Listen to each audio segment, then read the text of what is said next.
muchas gracias por la introducción, gracias por la invitación a este curso, gracias a la doctora Talia, al doctor Ricardo y al presidente por creer en estas propuestas de los jóvenes que nos venimos integrando aquí. Y quiero empezar y quiero robarme un minutito nada más porque me dio la nostalgia y les quiero compartir que en el 2009 andaba yo por aquí en estas mismas pláticas, pero aquí yo apenas iba a presentar el examen nacional de residencia. Entonces me vine a ver de qué se trataba, me vine a hablar con los grandes, me vine a hablar con los experimentados y me vine a preguntarles si realmente radiología era algo que valiera la pena. Y fue tan positiva su respuesta que 13 años después estoy aquí y les quiero agradecer porque la verdad es que a veces no saben la influencia que pueden tener en un estudiante que anda un poco preguntando qué hay más adelante, ¿no? Y la verdad es que fue tan lindo que no me arrepiento y creo que ha sido la mejor decisión de especialidad. Entonces, pues nada más para compartirles que 13 años después, en lugar de ser estudiante, ahora estamos aquí. Como introducción a la elastografía, entonces, vamos a hablar que es un método diagnóstico que utilizan los equipos de ultrasonido para valorar la elasticidad o la dureza en un segmento, en un órgano, ya sea en un nódulo en estudio, mediante la tensión y compresibilidad. Esto va a tener muchos componentes físicos que nosotros tenemos que entender para saber cómo funciona el elastro y qué beneficios nos va a proporcionar. Es una técnica que empezó en el 2003, sin embargo empezó a describirse desde 1987. ¿Cuál es el objetivo de la elastografía? Vamos a evaluar la rigidez del tejido, que se basa en 3 pasos. Una es la excitación, que es la transmisión del estrés hacia el tejido. Otra es la adquisición como tal, que es obtener la señal inducida por la deformación de este tejido. Y el análisis, que es cómo se propaga el estrés dentro del tejido.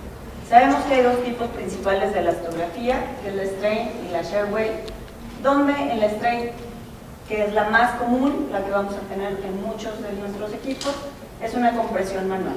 Es una compresión que está medida por nosotros, donde vamos a hacer una presión constante y continua, y lo que vamos a ver es la transmisión de esta onda. A diferencia de la shear wave, donde es una energía ultrasónica que va inducida por el transductor y que son como esas ondas de cuando uno avienta una piedra al agua. Entonces va a medir estas ondas y eso es lo que nos va a dar la transmisión de la elasticidad. Entonces, cuando el strain presionamos el tejido mamario, una lesión dura va a sufrir menos tensión que el fondo blanco circundante. Es decir, yo aprieto una lesión y cuando es dura, lo que se va a comprimir es lo que está alrededor, pero la lesión dura no muestra deformación. Entonces, a eso se refiere el strain y con ese fundamento sabemos que las lesiones que son más sólidas o más duras van a tener menor deformación. En la elastografía cualitativa, que es este strain, el área se va a comparar siempre con la imagen en modo B. ¿Por qué? Porque la imagen en el elastograma puede ser un poco más grande por la dureza que hay circundante. ¿De acuerdo? Entonces, es muy importante que cuando nosotros usemos nuestra caja, tengamos un espacio suficiente donde evaluemos el tejido adyacente. No solamente hay que evaluar el nódulo, también vale la pena evaluar el tejido circundante para saber cómo es que se está deformando. ¿Qué pasa en la shear wave? Las ondas que se orientan de forma transversal, como se ven aquí, van a ser generadas por la radiación acústica. Esto es más rápido en el tejido duro que en el tejido blando. ¿De acuerdo? Entonces, aquí vamos a obtener una imagen que se va a codificar por colores y la diferencia con la shear wave es que vamos a tener un número. Ese número está medido en metros sobre segundo o la elasticidad en kilopascales. ¿De acuerdo? Entonces, generalmente se va a usar una escala de color que va desde el 0 hasta los 180 kilopascales, donde sabemos que en términos generales el azul, que es oscuro, va a ser suave y el rojo va a ser duro. Sin embargo, y lo mencionaré más adelante, esta escala se puede modificar así como nosotros movemos la escala de Doppler y la invertimos, con esta puede pasar lo mismo. Entonces, justamente cuando vamos a empezar nuestro estudio, tenemos que verificar cuál es lo duro y cuál es lo blando. Entonces, se han estudiado una gran variedad de parámetros cualitativos y cuantitativos y la característica más útil es la evaluación del color de la elasticidad máxima. Entonces, vamos a tener aquí esta escala de color que a nosotros nos va a orientar cuando es una shear wave en medida de kilopascales. Y entonces sabemos que más o menos de 0 a 36 kilopascales es completamente oscura y es hacia lo benigno. Mientras que si cambiamos hacia el rojo, entre más avancemos la escala de color hacia rojo, hasta llegar a un nivel de kilopascales de 144 o más, la posibilidad es altamente maligna o sospechosa. Así pues, entonces la rigidez como característica de las masas y del tejido circundante son, junto con las características morfológicas, lo que nos dice qué tan sospechosa es una lesión. Esto es muy importante recordarlo. La elastografía por sí misma no es suficiente para decirnos benigno o no. Yo les digo que aunque la lesión sea blanda, si está espiculada y está distorsionada y nos condiciona sombra sónica posterior, por ejemplo, eso no le quita la malignidad, ¿de acuerdo? Entonces es un poco como el Doppler. Si lo tenemos, nos da un punto más, pero si no lo tenemos, no nos quita ya las sospechas que en modo B tenemos. Entonces, si se fijan, aquí en este nódulo está espiculado, está sólido. Al ultrasonido, cuando hacemos la elastografía, es un nódulo que en esta escala, donde el azul es duro, vemos toda la dureza del nódulo e incluso un poco de dureza del tejido circundante. La FDA tuvo entonces estas unidades de medida, los metros sobre segundo y los kilopascales, para la elastografía de oro. Entonces, la estandarización, lo que les decía de la escala de color, eso depende de cada equipo y depende de cuando nosotros empezamos el estudio, por lo que hay que verificar siempre cuál es nuestro blando y cuál es nuestro duro. Entonces, vamos a tener prácticamente estas tres características. O son suaves, o son intermedios, o son duros. Y entre más dureza, pues más sospecha. Entonces, la escala de color, otra vez repitiéndoles, en la strain vamos a tener nada más esta escala, suave y duro. ¿De acuerdo? No tenemos un valor, no tenemos un número, por eso shear wave tiene un poquito más como de confiabilidad, porque esa sí nos da un número y como decía la doctora Tali, nos gusta medir muchas cosas, entonces nos da un poco más de confianza. Usamos además la escala de Tsukuba. La escala de Tsukuba que habitualmente nos dice las características del nódulo y va en relación un poco a eso. Donde aquí vemos un nódulo completamente blando y entonces sabemos que es un score 1, donde vemos un nódulo mixto que tiene áreas sólidas y no tan, bueno, duras, sino tan duras, que es un score 2, y todavía entra dentro de los rangos de benignidad. Cuando empezamos a tener dureza en el centro de la lesión, ahí ya nos empieza a llamar la atención, y es un score 3 y podría ser de sospecha. Cuando tenemos dureza en toda la lesión, entonces eso incrementa un poco y nos vamos al score número 4. Cuando además de la lesión ya está ocasionando compresión sobre el tejido circundante, entonces eso nos habla de un score 5, ¿de acuerdo? Entonces, acuérdense, y por eso yo creo que el PIRAD-6 está tomando esta reacción desmoplásica como importante, porque es este tejido circundante el que se está afectando, el tejido que está alrededor. Entonces, esta reacción desmoplásica habla un poco de este tejido alrededor, que si es duro nos habla de infiltración. Y tenemos la característica clásica, que ya sabemos, de 3 colores para los quistes. ¿De acuerdo? Cuando tenemos estos 3 colores, prácticamente podemos decir que es una imagen quística, que es la última que está acá. Tenemos entonces algunos equipos y cómo se llaman, de acuerdo a las diferentes marcas que hay en el mercado y cómo es que se distribuyen. Digo, es básicamente para que sepan que casi todos los equipos es Aote, Hitachi, Aloka, Philips, Toshiba, Mindray, Samsung, Siemens, prácticamente todos ya cuentan con este upgrade dentro de los equipos. La adquisición entonces es primero entender los principios básicos físicos de la elastografía. Hay que considerar, esto es muy importante, que se requiere una curva de aprendizaje, hay que estar practicando, hay que estarlo haciendo, especialmente el strain, que es la que nosotros hacemos más frecuentemente. A veces no hacemos la compresión adecuada, Casi todos los equipos de strain traen una escala en verde para decirnos cuando estamos comprimiendo en forma adecuada. Y lo que tenemos que hacer son compresiones suaves y continuas. Hay equipos que nos piden por lo menos 5 ondas, más o menos del mismo tamaño, y tenemos que medirlo justo en el valle. ¿De acuerdo? Eso es lo ideal.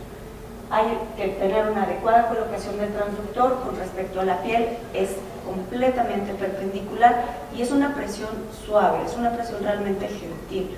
No hay que estar encajando a qué tanto se distorsiona el tejido, es una compresión suave y continua. Aquí es lo que les menciono, se deben hacer compresiones ligeras y continuas con una generosa cantidad de gel. Y como les comento, de pronto en los residentes el gel no les hace el diagnóstico. ¿De acuerdo? Entonces, no le pongan gel a la mama como si no hubiera mañana. No hay que poner esa cantidad de gel que en 2 pacientes ya no tenemos el bote de gel. Entonces, con una cantidad suficiente de gel, con eso se puede hacer la compresión. Como recomendación, a veces lo ponemos mejor sobre el transductor que sobre la mama. Entonces, ponemos un poco de gel y así hacemos la compresión. Hay que tratar de obtener imágenes con la menor cantidad de artefactos. ¿Cómo sabemos que la imagen se nos está artefactando? Cuando no tenemos nuestro cuadro completo de color. ¿De acuerdo? Saber que estamos tomando una adecuada elastografía, nuestro cuadro completo debe estar lleno de color por completo.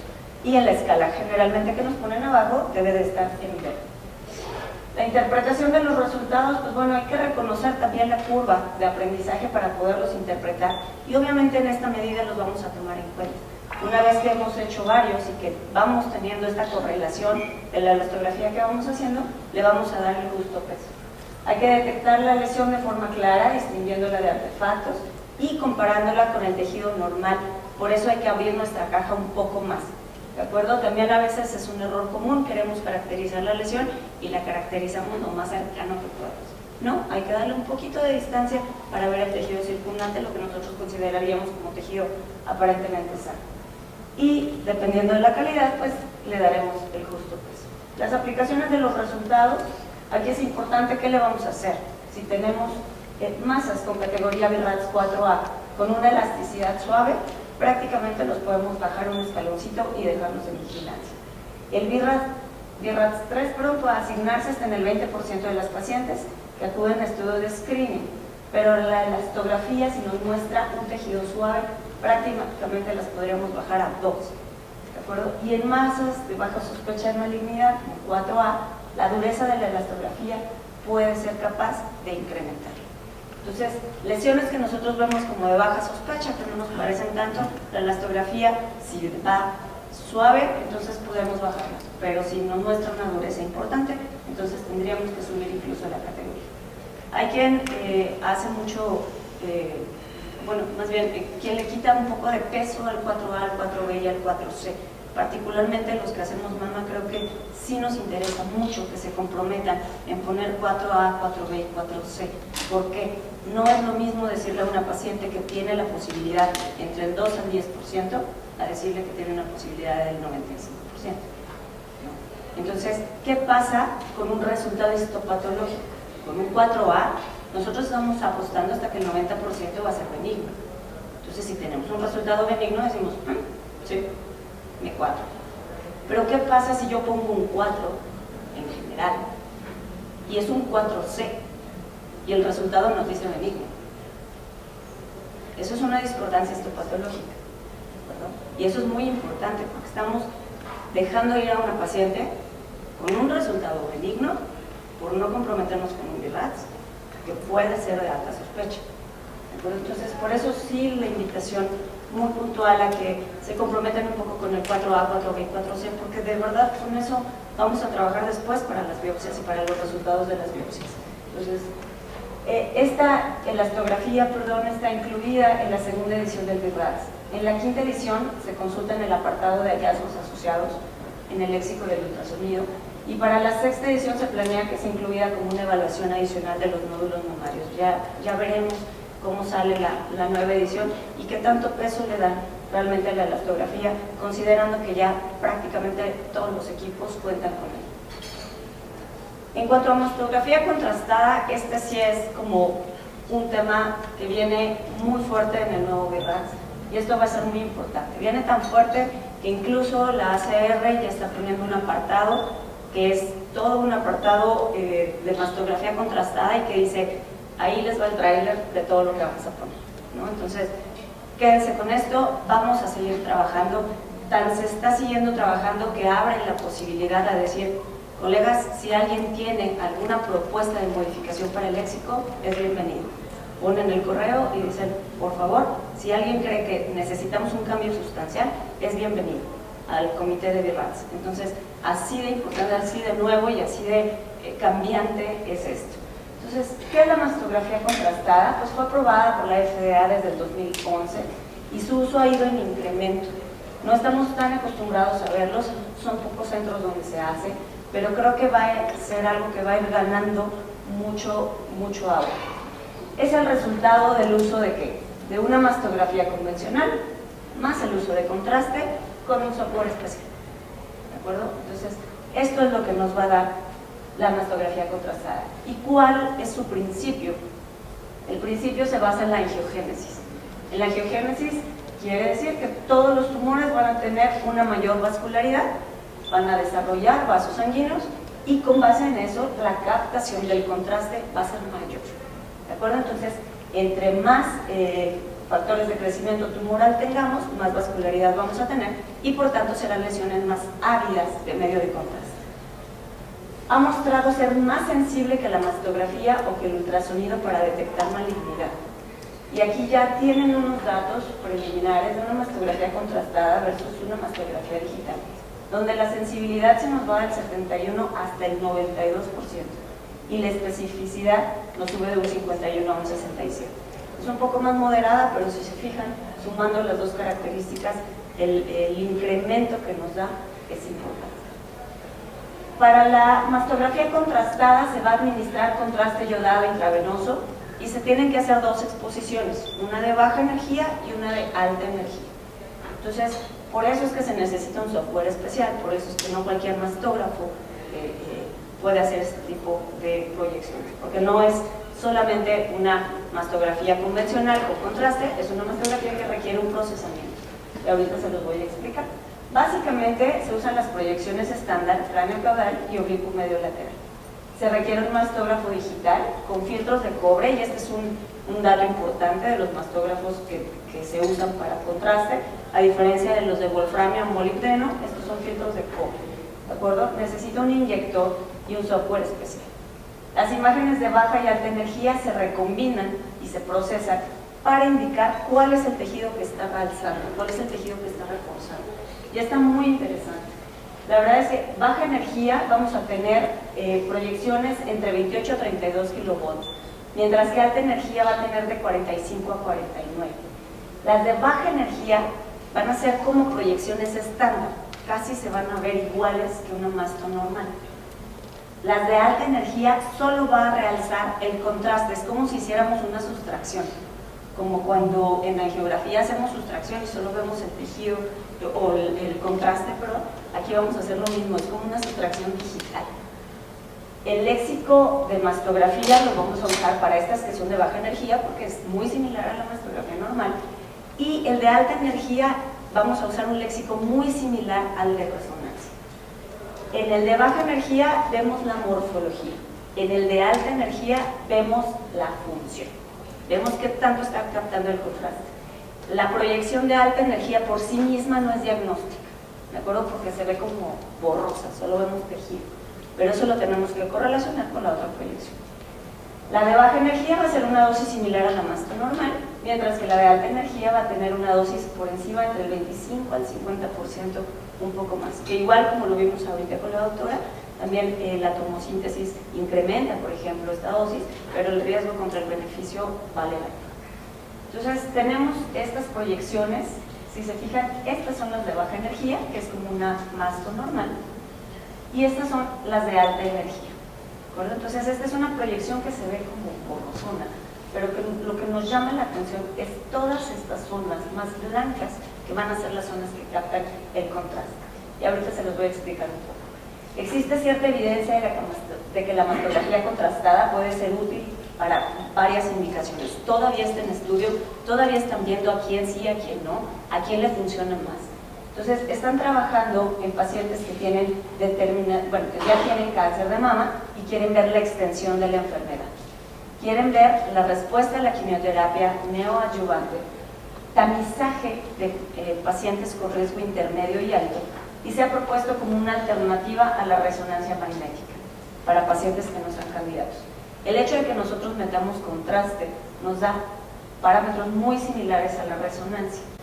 ¿Cuáles son las ventajas con respecto a la resonancia? Que vamos a tener un menor costo, que vamos a tener un menor tiempo, porque es el tiempo de la mastografía. Bueno, el tiempo estimado es de 10 minutos para este estudio, y una mejor correlación con la mastografía. ¿Esto para qué nos sirve? Para fines de biopsia. No todos los equipos con mastografía podemos tener acceso a biopsias guiadas por mastografía. Y este equipo pues, nos permite localizarlo mejor con la mastografía y probablemente poder hacer biopsias guiadas por mastografía o incluso con algunas referencias, o incluso marcajes con el. Una limitante en nuestro medio pues continúa siendo la accesibilidad a la misma, que no en todos los centros cuentan con ella. Hay algunos hospitales que si les preguntamos ni siquiera saben que existe, ¿no? Entonces, esa es una de las pequeñas limitantes. La mastografía contrastada tiene la ventaja de demostrar tanto cambios anatómicos como cambios locales en la perfusión de la mama causados por la angiogénesis tumoral. Y si se fijan aquí en estas proyecciones cefalocaudal, la verdad es que con esta cantidad de tejido, que es un tipo C, pues podríamos no ver algunas cosas. Aquí puede llamar la atención esta zona, pero cuando nosotros ponemos el contraste y esta zona brinca y pinta así, la verdad es que no queda mucha duda, ¿no? Entonces, tampoco es que sea la panacea, pero sí creo que son elementos que nos van a ir ayudando poco a poco a hacer diagnósticos más precisos. El uso de contraste, como todos lo sabemos, el uso de contraste va a tener sus grandes limitaciones. Requiere contraste iodado intravenoso y las pacientes tienen que ser evaluadas para ver pues, que no sean alérgicas. El personal tiene que estar capacitado, debemos de tener, como en la sala de tomografía donde usamos contraste, pues todas las cosas para poder atender a una paciente que nos haga una reacción. No pasa nada cuando todo sale bien, pero el día que algo sale mal, nos damos cuenta que el carro rojo no tenía lo que debía de tener, que no tenemos ni hidrocortisona para pasarle, que no tenemos nada, o que ya se nos caducaron los medicamentos, que casi nunca se usa. Entonces, mientras todo sale bien, está padrísimo. El día que sale mal, es el día que todos corremos. Entonces, para los pacientes que informan reacciones previas al contraste, incluso se puede premedicar.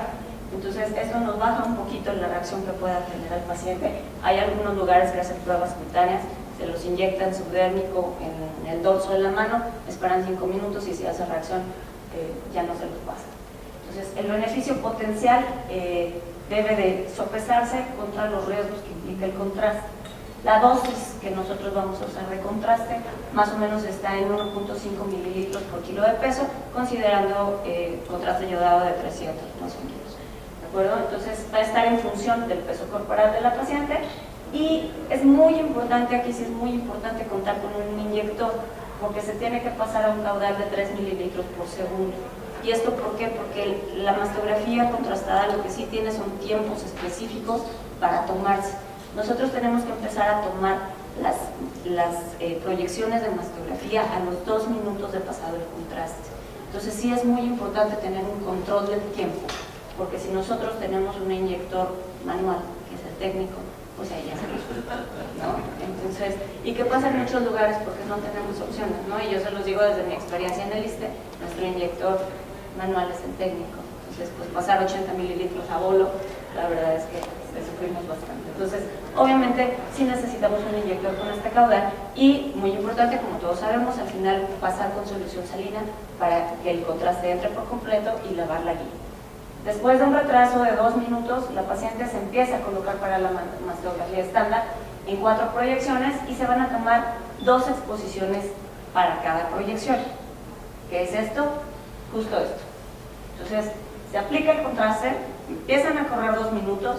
Aquí es muy importante que estemos todos como en el mismo canal. Debe de estar cronometrado el inyector con la técnica, con nosotros, con la paciente. Nosotros ya le explicamos a la paciente cómo va a ser, que el contraste va a sentir calientito, que no le va a pasar mayor cosa y son 2 minutos para empezar a tomar las proyecciones. Esto al principio es importante y lo platiqué en algunos centros donde empezaron a hacerlo. Al principio las técnicas se estresan un montón, ¿no? Y por querer hacerlo rápido terminan haciéndolo mal y tienen que repetir proyecciones. Entonces, la recomendación más básica es que lo hagan normal, que lo hagan a su ritmo y normalmente van a alcanzar. Entonces, cada centro tiene el orden en el que va a tomar las mastografías. Por ejemplo, aquí en este ejemplo se toma la de baja energía y la de alta energía. Si se fijan, es una MLO del lado izquierdo, después MLO del lado derecho, CC del lado izquierdo, CC del lado derecho. Este es un ejemplo de cómo se toman, y se toman baja y alta energía, baja y alta energía, baja y alta energía, a fin de que pasen no más de 8 minutos para tomar estas proyecciones.